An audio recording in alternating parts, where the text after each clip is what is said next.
जय माता की। मैं पुरुषोत्तम कुमार शास्त्री और आज हम बात कर रहे हैं कि आखिर होलिका दहन क्यों मनाया जाता है।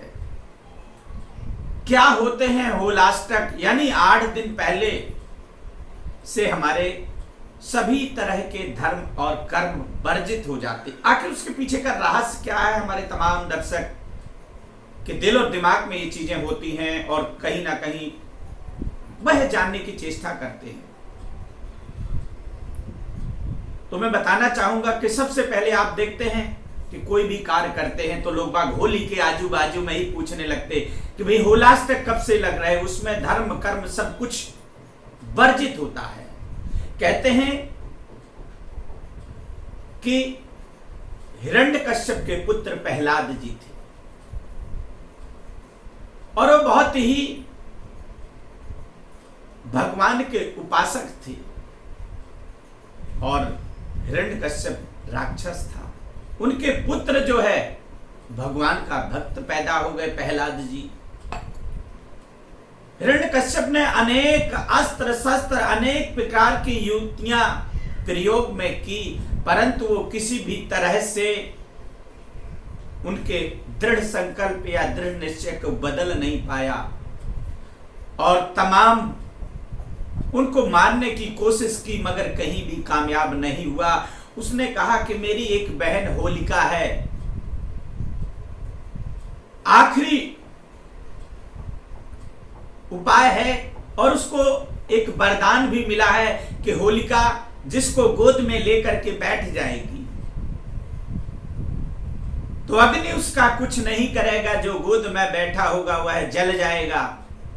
ऐसे ही 8 दिन पहले यानी होली के 8 दिन पहले से हिरण्यकश्यप ने प्रहलाद जी को ताड़ना देना शुरू किया और अंतिम दिन जो पूर्णमासी जिस दिन होलिका दहन करते हैं उसी दिन से होलिका दहन का प्रचलन भी शुरू हुआ।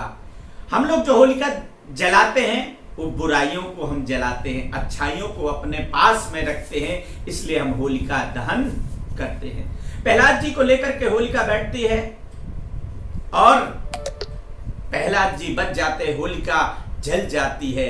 इसीलिए कहते हैं कि होली का जो पर्व होता है अच्छाई की जीत होती है और बुराई की हार होती है। इसीलिए 8 दिन पहले से जो होलाष्टक मनाते हैं वह 8 दिन जो ताड़ना के दिन होते हैं, इसलिए हम हर एक कार्य में उसको त्याग करते, यानी 8 दिन तक हम कोई भी धर्म कर्म नहीं करते, सिर्फ मृत और जन्म कर्म ही किए जाते हैं। तो दर्शकों, आज होलिका है। होलिका में आपको चाहिए कि राई, काली राई और खड़ा नमक और आटे का चोकर प्रत्येक व्यक्ति को सीधे हाथ में लेकर के सिर से 7 बार उतार करके और होलिका जहां पर जलती है वहां पर जरूर डालना चाहिए।